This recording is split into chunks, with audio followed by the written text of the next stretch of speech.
Então o indutor vai ser aquele componente que aproveita os efeitos da indutância eletromagnética, e serão componentes capazes de concentrar um alto valor de fluxo magnético, além de apresentar um alto valor de indutância, isso quando comparado com a autoindutância de condutores retilíneos. Então, como falamos lá no início da aula, na verdade no primeiro vídeo, a gente pode construir um indutor de uma forma bem simples, utilizando apenas o condutor e enrolando ele na forma de espiral. E o número de voltas vai ser decisivo para o valor da indutância. Falando da sua simbologia, nós podemos ter indutores núcleo de ar, podemos ter indutores com algum material no núcleo, geralmente é o material ferromagnético, pode ser o ferro, pode ser o pó de ferro, pode ser o ferrite, que é uma cerâmica com propriedades magnéticas. Nós também temos indutores variáveis, ou indutores com núcleo variável, que por consequência vamos ter um valor variável de indutância. E como falamos anteriormente, os indutores com núcleo magnético, tem um material ali para auxiliar no campo magnético, o seu campo magnético vai ser muito mais intenso quando comparado com indutores com núcleo de ar. E os indutores com núcleo magnético, eles são capazes de aumentarem muito a densidade do campo magnético em relação aos indutores com núcleo de ar. Isso acontece por conta de uma magnetização interna a nível atômico, que acontece dentro do material do núcleo, e aí acontece devido ao campo magnético da bobina. Então, consequentemente, nós vamos ter também um alto valor de indutância, autoindutância. Porém, a escolha desse material, ela depende de vários fatores. Não é porque o melhor material ele vai ser aplicado a todas as situações. Por exemplo, dependendo da frequência, ou, por exemplo, da intensidade da corrente elétrica que vai percorrer o indutor, nós temos que fazer uma escolha diferente desse material, que vai compor ali o núcleo do indutor. E como falamos também no primeiro vídeo, o indutor ele vai se comportar como uma resistência que varia em função do tempo. E essa resistência ela vai ocorrer sempre que houver variação da corrente. Quando a corrente for estável, um valor constante, essa resistência vai sumir, e aí o indutor ele vai se comportar como um curto-circuito, simplesmente um condutor ali no circuito. E nós falamos também que quando o circuito é submetido a uma diferença de potencial, a corrente não vai assumir aquele valor final de forma instantânea, mas por conta da presença do indutor, essa corrente vai aumentar gradualmente. Enquanto a corrente está aumentando, o indutor ele vai se comportar como uma resistência que varia em função do tempo. Ele vai se opor a essa variação de corrente. A corrente está aumentando, consequentemente ela está variando. Em um sentido, Então, consequentemente, o indutor ele vai se opor a essa variação. Agora, quando a corrente começa a diminuir, por exemplo, em função da retirada dessa fonte de tensão, o indutor ele vai se comportar como uma fonte de tensão variável no tempo, ou uma resistência negativa. Aí aquela energia armazenada nele, através do campo magnético, ele vai devolver para o circuito visando atenuar aquela diminuição de corrente. Se for um circuito de comutação, ou seja, vai haver, a fonte não vai ser retirada do circuito, ela simplesmente, em um momento, ela vai ser desligada do circuito, mas depois ela vai voltar. Ela tem ciclos de liga e desliga, por assim dizer. Então, a corrente do indutor, o indutor ele vai fazer com que a corrente ela não diminua rapidamente, mas que dê tempo para a chave ser fechada novamente e a fonte volte ao circuito, a alimentar o circuito, até que a corrente aumente novamente. O que o indutor está tentando fazer é manter o fluxo de corrente, e mais, ele está evitando que haja uma variação desse fluxo. E agora nós vamos entender o comportamento do indutor nesses dois momentos, no momento de energização e depois o outro momento que é o de desenergização. Bom, agora nós vamos falar do processo de energização do indutor. Nós temos aqui um circuito simples, fonte de tensão, indutor, resistor e uma chave de duas posições. Vamos colocar a chave na posição A. Dessa forma, o circuito está fechado e temos a conexão da fonte de tensão ao restante do circuito. Nesse momento, há circulação de corrente. Como já sabemos, a corrente não vai assumir o valor final instantaneamente, que seria ali a corrente dada pela lei de Ohm, tensão dividido pela resistência. Não vai assumir esse valor instantaneamente, mas ela vai aumentar gradualmente, da mesma forma que a tensão vai aumentar também.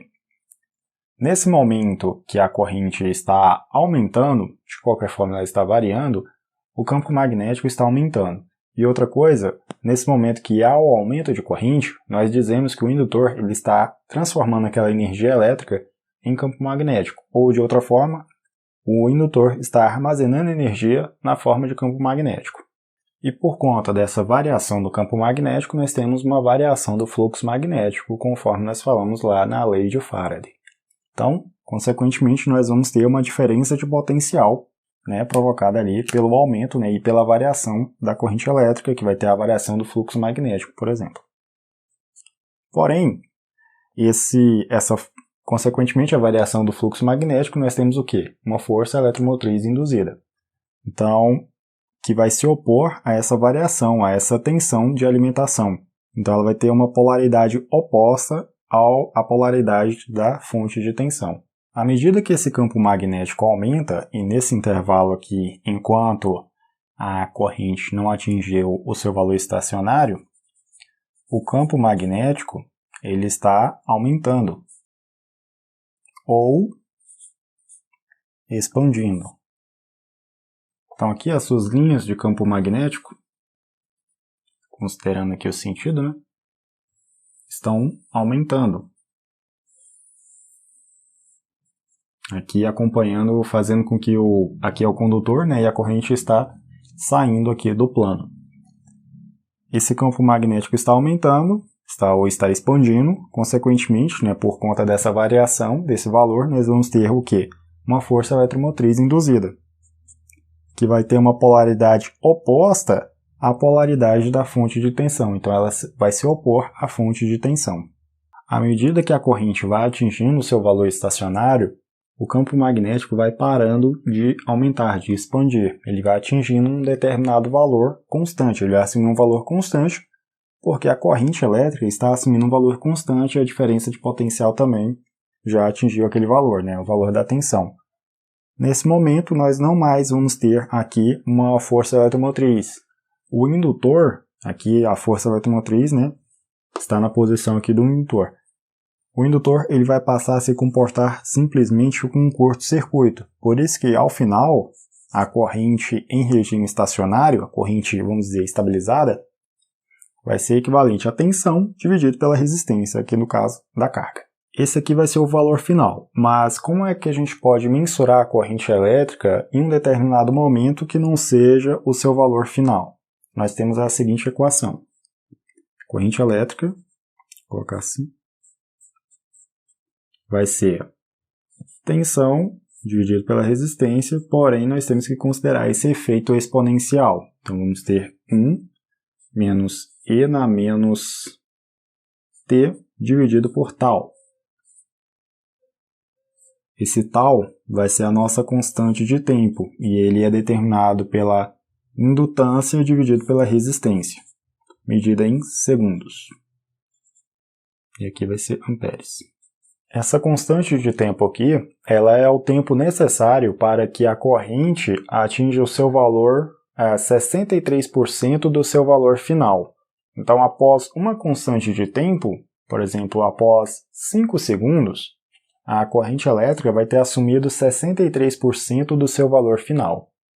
Após 2 constantes de tempo, ou seja, após 10 segundos, a corrente vai assumir um valor de 63%, né, vamos ter um acréscimo, de 63% dessa diferença entre a carga atual e o valor final, ou a corrente atual e a corrente final, e assim por diante. Após 5 constantes de tempo, ou seja, no nosso exemplo aqui, após 25 segundos, a gente pode considerar que a corrente elétrica atingiu o seu valor final, o seu valor em regime estacionário. Então fica mais fácil da gente controlar esse aumento da corrente elétrica. Por quê? Se a gente alterar os valores aqui da constante de tempo, ou da resistência ou da indutância, a gente consegue alterar esse aumento exponencial aqui da corrente. Se a gente, por exemplo, aumentar o valor da resistência, nós vamos diminuir o tempo da constante de tempo, diminuir o valor dessa constante de tempo. Consequentemente, nós vamos acelerar o processo para atingir o valor estacionário dessa corrente. Enquanto que a corrente no indutor atinge o valor estacionário, um valor significativo, a sua tensão, a diferença de potencial, que ela é determinada por indutância vezes a variação de corrente, ela vai decair a um valor nulo, né, para considerar o circuito, o componente como um curto-circuito. Então a tensão ela pode ser determinada pela tensão inicial, né, que vai ser a própria tensão da fonte, vezes um decaimento, E na menos T dividido por tal. Ao final de, por exemplo, 5 constantes de tempo, o valor da diferença de potencial aqui dos terminais do indutor pode ser considerado zero. Então, nesse momento, o indutor já pode ser considerado como um curto-circuito. Lembrando que enquanto a corrente permanece estável, o indutor, na verdade o seu campo magnético, permanece constante com aquele valor. Quanto isso, ou seja, ele está com uma energia armazenada ali, na forma de campo magnético. Continue no vídeo que agora a gente vai falar o processo contrário, que é o processo de desenergização. Agora nós vamos falar do processo contrário, que é de desenergizar o indutor. Então, nesse momento, o indutor encontra-se carregado. Vamos mudar a chave para a posição B. Consequentemente, retiramos a fonte de tensão do circuito, mas mantemos um circuito, um caminho, um circuito fechado, um caminho para a corrente circular. O que acontece?